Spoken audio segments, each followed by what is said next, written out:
Good morning from Yami BTV. Wishing you all well. Sending splendid love to you all as usual. Thank you lot. Keep reminding me don't play the songs before the video starts. I've had 2 copyrights now, but they did say to me in the copyright, YouTube said, but your channel will not be affected by it. Yami BTV, if you get what I mean. But I know what you mean, because even though I don't really do things for money and views and things like that, you won't get paid for any copyrights anyway. We are, if you get what I mean. Thanks for reminding me about all that. I've done it too many times. I done a video the other day on Lee Murray and Marvin Herbert, got over 30,000 views.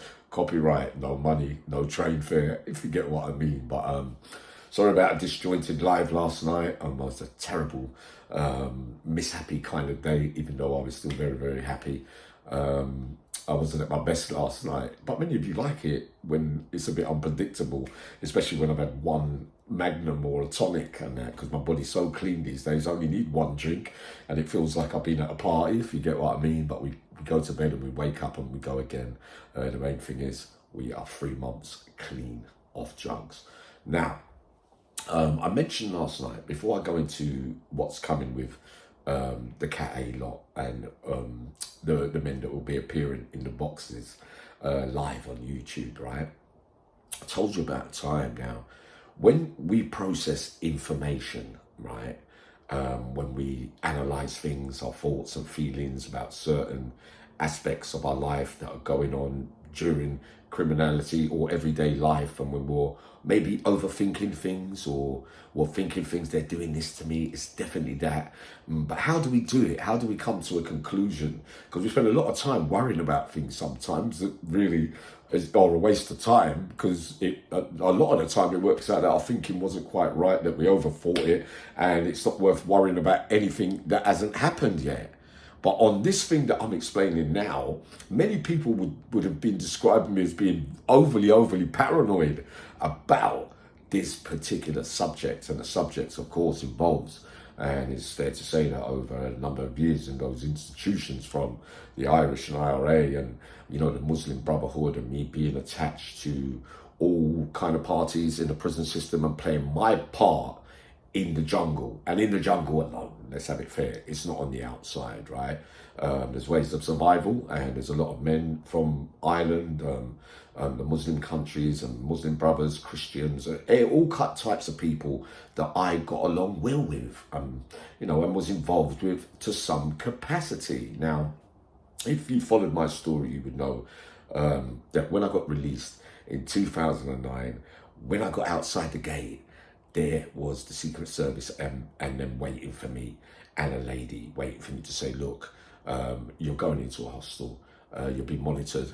We've had information from the Cat A's security saying that you are a potential risk to the country in some kind of way. I'll break it down to you, right? So I was shitting the life out of me, because during those days of 2009, I'd done two-thirds of the sentence of the 12, 13 years, which was 8 or 9 years, plus a year's remission that I lost.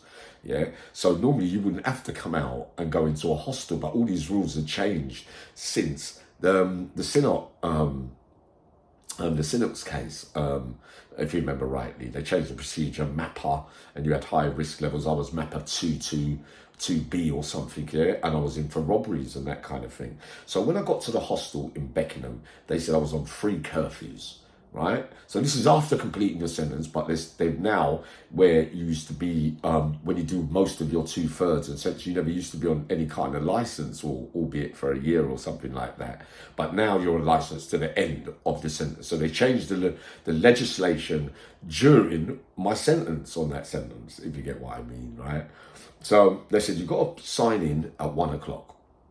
You got to sign in at 5 o'clock. And you got to be in by 7:30. But of course, being in the middle of Beckenham in Kent, all right, which ain't too far from Bromley and that kind of stuff, it's going to be very difficult for me to jump on trains to London, etc., to see people and to make it back in time. So they made it as difficult for me as possible. During those times, Mark Lambie, there was a lot of men in the hostel who were higher risk than me, and they had their curfews at 11 o'clock, right?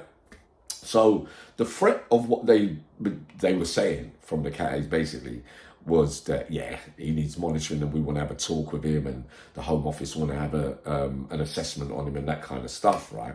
Now, if you think about it, I'm worried. I'm thinking, oh no, they're going to be on my case. They're going to drive me mad for my behaviour inside prison. And I used to walk past the reception desk in the hostel every day with a rucksack on, going to the gymnasium around the corner. And there used to be a lady and a geezer sitting at the desk, and they used to crack jokes at me. Like, I wouldn't walk around with that rucksack, I mean, they'd be thinking you'll be going under the underground and that kind of stuff. Okay, so you're being funny. So that reinforces a little bit of what I've been thinking, that they're on my case a little bit, if you get what I mean. So I'm thinking, yeah, but yeah, I mean, don't overthink it. They could be just cracking jokes and that. So we break down, you know, the possibility, the probability, the likelihood, likely, the fact, the fiction, etc., etc. Now, one day, I went to Regent's Park, and underneath a tree was a young lady, very, very pretty. And as I was walking through the park, she just happened, she caught my eyesight, and she was sitting, just putting her stuff down under a tree. So I looked at her, I said, yeah, I was on the phone to someone, and she said something like, oh, that was good advice, that was. So, of course, being me, being attracted to her pretty face, I walked over and made conversation with her. So she offered to meet me again the next day in the same spot, right? Now, the next day, I had high hopes. Maybe she'd go to dinner with me. Maybe there was a chance, you know, that kind of stuff. When I sat down with her, I asked her, she had all this paperwork out in front of her.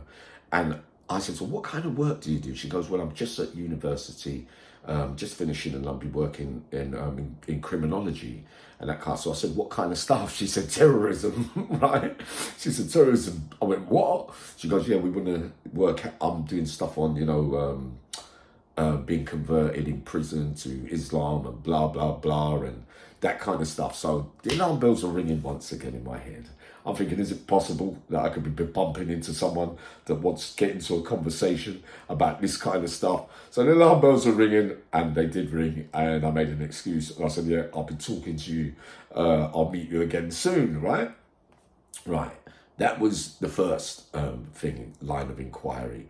Now, the next day, I was rushing back to the hostel and had to get to Victoria or somewhere like that, right? So as I was going through to reach the train station, there's a bar, and a lot of people get drunk when they drink alcohol, and a lady came bumping in all over the place to me, and she ended up right in front of me, and she was talking drunk, or I think she was acting drunk, and she went, oh, hello, and, you know, making these votes, did she chat me up? What is there? Is there another chance, or whatever? And she went like that. Oh, the country was on red alert when the 7/7 bombings happened, and what's his Menzies got shot on the escalators or something coming down in Stockwell, and I knew about that story. I mean, what were the police meant to do? And an innocent man got shot basically because of blah, blah, blah. So to me, it looked like that she was sent in to hear my view on it, if you get what I mean. Uncle Yami's view on it was, well, the country was on red alert at this time, and these mistakes will happen, and it's paramount importance that we put the country first. And she went like that to me. Like, looked at me, you didn't look like he was too drunk to me at this stage when I looked at you and answered it in that way. Like, you might have been expecting me to say, oh, well, you know, the country, whatever, say something that would like this. So it felt to me that they was looking for reasons to recall me if I said the wrong thing. That passed through my mind as well. So that's 2 days, 3 things, the rucksack at the beginning. So it's reinforcing and building up in my mind that no, possibly that those 2 ladies were plants by the Secret Service, right? So, and it passes through your mind, and I told her, oh, yeah, we don't overplay it. They're not going to be on you like that. And yeah, they're going to know about the prison stuff and But when I got recalled for the carnival thing, when they wouldn't give me that 11 o'clock curfew after 3-4 months in a hostel, right? They wouldn't, I've never got, they kept the restrictions the same all the way through. I had a terrible time. They were getting me back. Remember what they said to me on the sweatbox when I left Long Line? You might have found this funny, Yami, but it's all going to come back to bite you on the head. Boff. It went like this, right? I came back from Carnival late. They recalled me, right? So they put me in high down, and I had a friend around there at that time called Vicky, and she collected some of my bags for me. She even came to the police station, a really good girl she was. So while I was in high down, the Secret Service, the spooks went around there to the a mapper or whatever, right, in suits, and knocked on her door. I said, "Excuse me, do you know Yami?" Like, da da da da da. She goes, "Yeah, I know Yami. Yeah, I was friends with him for a few months while he was out. He's been recalled." They said, "Have you got any of his bags here?" She goes, "Yeah, I've got a couple of bags. Do you want to go through them and look at them?" And there's nothing in there as far as I know. No, what we're looking for is religious material. Now, we're going to ask you straight, Vicky. Did Yami ever mention anything about the Brotherhood and Islam and what he might... She looks at him and said, "Are you having an effing laugh? Yami? I didn't, he never mentioned anything the whole time I was with him." And she goes, "You sure that Yami's not a bit of a joker?" This is the whoever they were. This is them. This is the thing, you see. We just don't know whether he's piss-assing about sometimes or whether he's serious. But, you know, in our books, we think Yami's been on a wind-up with them all in there, but we still have to go through the procedure and everything, because they believe in the case that if you tell Yami you love him, or you give him a bit of something and say you're the greatest, he's capable of doing anything. Wow. It really hurt me. That was a distressing time, and look what it cost me. When I was trying to get out on recall, right, everybody was supporting re-release after 2 years of being late, getting back to the hostel on that 12, 13-year sentence. Everyone sat on the board, everyone was supportive. I was on the Isle of Wight, and just remember the spooks came up there to visit me as well, and I went like that. "I salute the Queen," and they all looked at me, unbelievable like thing, and I went like that on a visit. "I salute the Queen," and I just got up and walked off. No, I never said nothing to them at all, right? So I just walked off. So they just thought I was a bit of a nutter. But when I was sitting around the board, I said to probation, "Well, if everybody's supporting re-release, it must mean I'm going to get out." This is what she said to me: "Yami, they're not going to let you out." I said, "What? If they're supporting re-release, why not? I didn't commit a crime."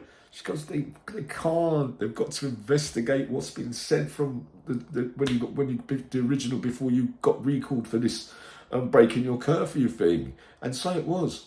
I went in front of the man and he said no. I was nearly in tears, man. But that's how that story goes, right? So whether somebody was interested or not, but I thought I'd clarify that. Was it facts? Fiction? Was I on the right track? Was I overthinking things? The possibilities, the likelihood? Uncle Yami says that he got it spot on.